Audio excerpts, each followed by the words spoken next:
This is all that's left of my girlfriend's sister, Rose, her husband, David, and their 13-year-old son's house in Altadena after the Eaton fire. This is it. This was a beautiful 1,600 plus square foot house, 3-bedroom, 2-bath. I'll get more into that in a minute, but just to let you know, all proceeds from this video will go to David, Rose, and Cole. My highest viewed video has got over 300,000 views. That's made me about $3,000. Let's shoot for $1 million here, guys. Let's shoot for $1 million. So how can you help? Number one, please watch this video all the way through. It'll probably be 10 or 15 minutes, I don't know, before I've done filming this, somewhere in there. Why? Because YouTube's algorithm looks at the average view percentage of a video. The longer people watch that video, the more they push it out to other bigger audiences on YouTube. Number two, please like this video. Give it the thumbs up, guys. Give it the thumbs up. Why? Because YouTube and the algorithm look at engagement. That shows you are engaged in the video. Number three, please leave a comment. Doesn't have to be long. Just give me my catchphrase on this channel. We got this. Please leave a comment saying at least that. Why? Again, engagement. And the fourth, if you feel okay doing this, share the video with other people so we can get that money up, so we can get as much money as possible for Rose, David, and Cole. Okay, please help us with that, guys. And for those of you so inclined, I will also put a link to their GoFundMe page down in the description of this video. So, this is their house now. This is the Eaton fire. For those of you who don't know, this is Altadena. Like I said, beautiful middle-class neighborhood. As you can see behind me, all the stretch here completely burnt to the ground. Just beautiful vintage automobiles.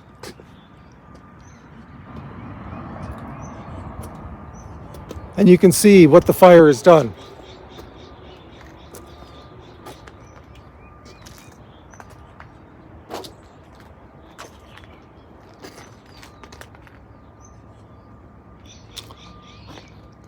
Going into their backyard here, this was the garage. As you can see, the only thing left standing is that chimney right there. All the way in the back there was their backyard, up until those big trees. I remember so many barbecues they had here. So many good times that are just gone. They're just gone forever. So David is a set dresser for TV, movies, and commercials. Mid-50s. His wife, Rose, this is their neighbor's house, just so I can pan across and show you guys this. His wife, Rose, is my girlfriend's younger sister, late 40s. Their son, Cole, 13 years old. A great, I believe he's a pitcher, at least he used to be a pitcher in Little League. Now he's about a year over that. I believe he's in Pony League. Don't know if he pitches anymore, but he's a good baseball player. We had so many fun times back here in the backyard. Barbecues, memories. Man, I have so many memories of this place. You see those big trees back there? That is the extent of their backyard. Behind that is a school that was burned to the ground. So how did it get to this? Let me give you their story. Again, I'm switching hands. I apologize, but my hand's falling asleep. So, the night of the fire, Rose and David saw out their front door over here, they saw flames pointing that direction 5 miles east. They saw flames. Okay? Now, there was no evacuation notice. There was an evacuation for Pasadena. There was none for Altadena, which is where this property is located. So they saw flames, I think about 6 or 7 o'clock that night, when the fire had just started over in Eaton Canyon. And I'm sure you can hear those parrots right now. They're famous for living here. South Pass, Altadena, Pasadena, wild parrots. Anyway, they saw flames in the distance, 5 miles east of here. No evacuation, but the winds were crazy. Crazy winds, as most of you probably know, up to 100 miles an hour of winds. So, in order to be able to sleep through these high winds, they decided to go to my girlfriend's other sister, her middle sister, in Alhambra to sleep for the night. So since there was no evacuation notice, they took both their vehicles, not these vehicles over here, the vintage ones, but just they're both everyday vehicles. They took some jewelry, and they also took, I believe, 1 or 2 computers, because they had heard already about possible looting that could go on in the area. But because there was no evacuation notice, they didn't take their essentials, their important papers, their important valuables outside of jewelry, mementos. They didn't have time to take all that. So they left. Next morning, David and my girlfriend's middle sister, Roxanne, drove back up here. Sorry, I just dropped my notes. They drove back up here. As they were getting closer, they didn't think, is my house going to be there? There was no evacuation notice, no nothing. They just drove up. David told me as they got closer and closer, damage, more damage, even more damage as they were getting closer. He said within, I think, a couple blocks of his house, or maybe even farther than that. He said, our house is gone. Even before he saw it, he knew, just from the damage around, our house is gone. And he got here, and this is what he found. Yeah, their house was gone. Let me go over here and try and come into this area over here for you guys. So, what about power? What about power? Because this has been prevented. This was their front yard. Beautifully manicured, beautifully set up, as well as the backyard was. Coming up the front walk here, and this would have been the entrance to their house right here. Apologize, I'm switching hands again because my other hand is falling asleep. Over here were the bedrooms, 3-bedroom, 2-bath. Living room. Over here on this side was the kitchen, and again the backyard. So power, they were told on the day of the fire, their power company said that they would turn off power between 10 a.m. and 2 p.m. Never happened.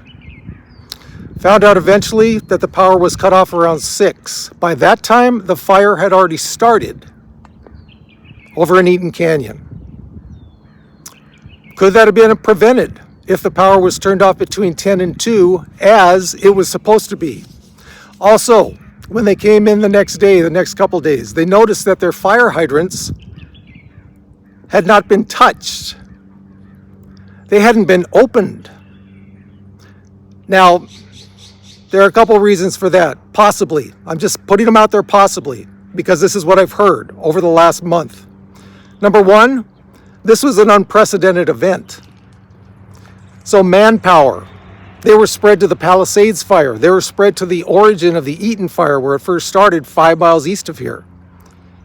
Number one, perhaps there wasn't enough manpower to get around, which is why the hydrants weren't touched in this area. Number two, which I've heard also, water pressure. Did they already know that there would be no water pressure here? So why even turn on the hydrants if there is no water pressure? We don't know. We don't know the answer to that. So number one, power was not cut off before the fire started. As a preventative measure, it was not until after the fire started. And number two, and I guess three, lack of manpower, and or lack of water pressure, we don't know. As you can see looking this way in the background, beautiful San Gabriel Mountains back there. This is set right in the foothills of the San Gabriels. Now what happened in this instance as well is because of the nature of the weather that was going on at the time, the Santa Anas, in a lot of cases, those mountains back there are kind of a barrier for the Santa Ana winds. In this case, they were so strong, mountains didn't stop it at all. So in this area, a normal residential area of Los Angeles, people weren't prepared for this. It was maybe a once in a, I don't know about century, but let's say once in every 30, 40 year event, 100-mile-an-hour winds. That's why when they looked out their door 5 miles in the distance and saw the fire at the Eaton Canyon, okay, it's not gonna come over here. We're a residential neighborhood. But because of those 100-mile-an-hour winds, it did. So David is thinking he's not sure because you see the stone. He had just put a new roof on. A new roof was just put on this house. I believe it was $20,000 or $30,000. He believes somehow maybe the embers got up underneath the roof. He's not sure. He's not sure. But those 100-mile-an-hour winds caused that to happen. So yeah, devastating. Absolutely devastating. But this is one thing that David wanted me to relate to everyone who's watching this video. 2 things you must do. You must do. Now they're covered with insurance. They should be okay, but the insurance company, they're dilly-dally them around. You know, they're kind of, obviously, they don't want to pay the whole amount. So I think he gave me a figure of maybe 75 or 80% may be covered, unless you fill out a long 1,000+ point worksheet, which he is intending to do, to itemize exactly what was lost. Here are 2 things he wanted me to relay to you about being prepared. Number 1, check your insurance limits yearly. What are you covered for? What are you not covered for? Make sure you check those, if not yearly, every 2 years, to make sure you're covered for what you think you are. I don't know about you guys, but insurance, yeah, loopholes. You gotta be, and if you don't understand the contract, give it to someone who does. Make sure you're covered on your limits, what you signed up for. And number 2, do an inventory of your property every single year. Luckily, he had done in the last couple of years, he'd taken photographs of his house inside and out, which really, really helped with their claim in this case. Make sure you take inventory of everything you own of value inside and outside your property so you can be better prepared if, God forbid, something like this happens to you. So, sad situation, guys. If you made it to the end here, thank you so much. Thank you so much for your help. Again, all proceeds from this video, which are delivered via ads that are placed on this video. In addition, any super thanks you guys have left, you can give super thanks on YouTube with, a little bit of money. I'm sure you know about that. There is also the GoFundMe page down below. So guys, please help wherever you can. If you can't give money, that's fine. I am so glad, and thank you so much for making it to the end of this video. Please like the video. Please leave a small comment just saying, we got this. And if you feel that you can do this as well, share the video. All those things really help the algorithm to get this video, as many people seeing it as we can, to get this money to Dave, Rose, and Cole. Let's go for 1 million views, guys. Let's go. Thank you.